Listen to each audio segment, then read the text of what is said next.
What is up, you guys? Count Krukov here. I'm taking a look at V by Havok, their latest album, just released today. Let me tell you, it's an aggressive assault on the ears that doesn't pull any punches. We're going to start with the track listing. Number 1, Post-Truth Era. Number 2, Fear Campaign. Number 3, Betrayed by Technology. Number 4, Ritual of the Mind. Number 5, Interface with the Infinite. Number 6, Dabsog. Number 7, Phantom Force. Number 8, Cosmetic Surgery. Number 9, Panpsychism. Number 10, Merchants of Death.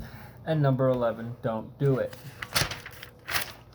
So here are my thoughts on the album, which I thought overall was a good album. First thing that really stuck out was the vocals were a vast improvement from the previous albums, and it's the most coherent since Burn. It's actually tolerable. On the past 3 albums, Time Is Up, Unnatural Selection, and Conformicide, the vocals got progressively worse. I am so excited that it's a return to form, to being as coherent as the first record, which is really great, which was actually a standout on the first record.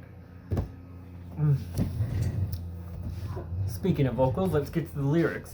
The lyrics were what to be expected on a Havok album. There was nothing groundbreaking. You could find it on any other album, Havok album. These guys definitely have their niche, as it were, for lyrics, usually writing socially or politically charged lyrics.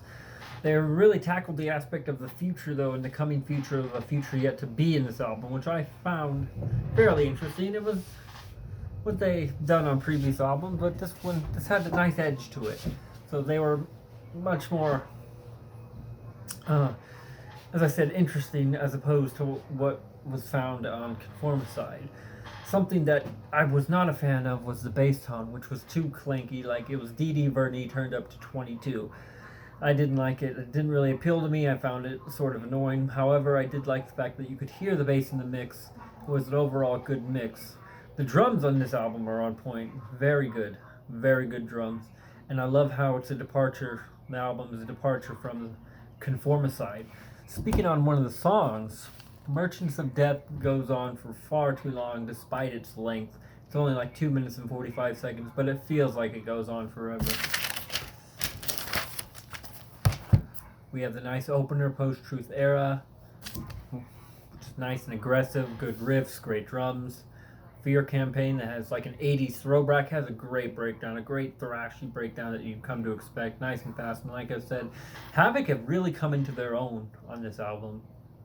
I said in my first review it was generic thrash. I said in my second review it was trying to be modern thrash, but it just wasn't working. On the third review I said it was retro thrash, but it wasn't working. Then on Conformicide I said it was knockoff thrash. Like they were just playing in the style of, and they weren't really doing anything. I'm really happy to say that they came into their own on this when they finally established an identity, at least in my eyes, or ears, that I can relate to say, it's Havok. It's a Havok album. This is the most Havok album. Some standout songs to me on it were the opener, Post-Truth Era, the second one, Fear Campaign, Phantom Force, and Cosmetic Surgery. Speaking of, earlier I spoke of Merchants of Death goes on too long. I'd like to speak on the closing track, Don't Do It. This is not their first time of doing a long form songwriting, but they've actually come into their own on it, and it's improved greatly. It's still not there yet fully. There were some parts where I was like, ooh, but a vast improvement on the other songs that could be found on Conformicide or Unnatural Selection. So, my overall review, you guys ready? From the opening assault on Post-Truth Era to the creator-like aggression on Phantom Force to the closing minutes of Don't Do It, Havok finally manages to craft a record of sonic delight that lives up to the genre of thrash metal. While failing on previous albums, Havok hits the nail on the head and have come into their own with a firmly established identity. While there were aspects that deterred me overall, this is a bona fide metal album from start to finish. Whether Havok will enter the thrash lexicon joining such titans as Testament and Creator is yet to be said, though they're taking a step in the right direction. And what I meant by that, what deterred me, were the lyrics really did not do so much for me. The solos were very unimpressive. Every single solo I could take or leave. wanting more. I was wanting so much more. I was enjoying the riffs and the rhythm so much that I thought the great solos would have just put this record over the top and would have given it a higher ranking for me. But unfortunately, there are no great solos to be seen on this. I would have enjoyed more harmonies as well. Those were scarce on the album overall.